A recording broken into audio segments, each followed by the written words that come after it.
është një personazh qesharak I cili qarkullon në rrjetet sociale, Pilinçi, është I ardhur nga Amerika, I bën titullin profesor përpara, është një personazh shumë grotesk, bjen përdall me bodyguard, me makina të cilindratës madhe amerikane dhe thotë që Rama ik të jap afat një kohë, e bros shkolla të tjera që normalisht janë për një psikiatër.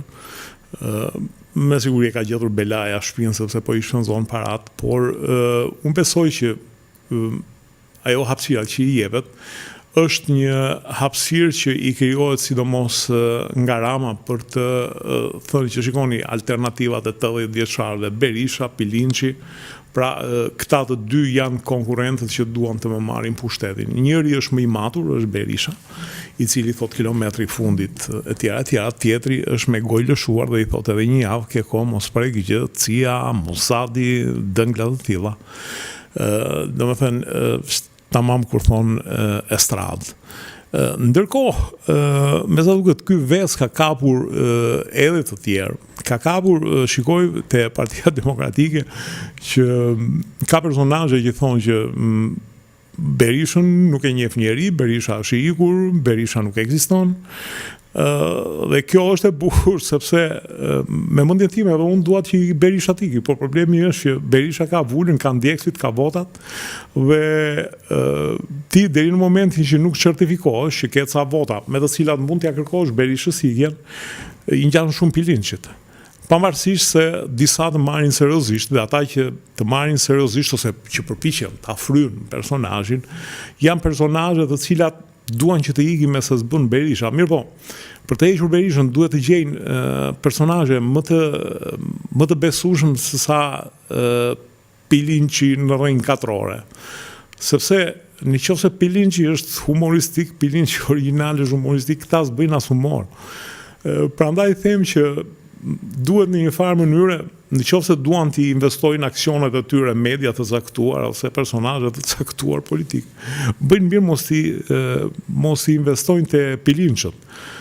Gjithashtu janë ca tipa të tjerë që thonë që neve të besuam ty për Berishën, punuam për ty, po ti na zgënjeve. Kush u zgënjeu? Berisha? Zhgënjimi I Berishës u mor vesh në 94, vetëm idiotët nuk e morën vesh. Të tjerët që ndoqën për arsyet e tyre, për karrierë, duke menduar që do ta kapërcenin, do ta varrosnin dhe do ta merrnin ata. Për tarafet, krahinarizmi, cili është I dukshëm të çdo ndjekës të Berishës, por që të thuash të besova këto 35 vjet I bie që o je idiot ose lere fare të muhabet. Ndodhi si ndodhi, ka që duhesh e Berishës, të hodhim atan, po mos u bëj një personazh më grotesk se sa Pilinçi. Së paktën Pilinçi ka zgjedhur ato të vetën, bën mitingje, bën qeverira, cakton ministra, në shtypi drejtor agjensish. Por ta lëm këtë. Këta janë personazhe historik që I nxjerr koha, ndërsa ti mos bjerë në atë kategori drejt që e mori, se ke pasur edhe poste në parti edhe në shtet, duke rënë në atë nivel, tregon çfarë mjerimi I tipo ka qenë edhe ajo parti që të ka promovuar.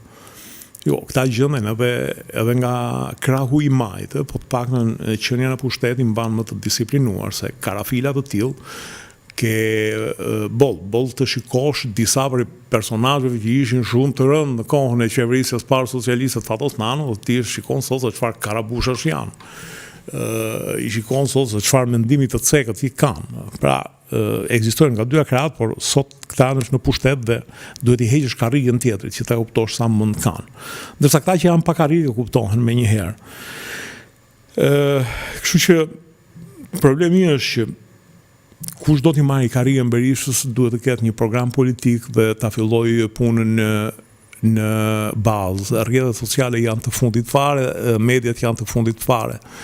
Ndërsa media që investon tek këta është ditë zezë, I bie që s'kan tru fare për ta kuptuar se si funksionon politika. Si gjithmonë në fund ju rekomandoj të bëheni pjesë e kanaleve tona, të regjistroheni, kushton vetëm një klik, dritare të vendet kanalit Rudina Xhunga. Faleminderit.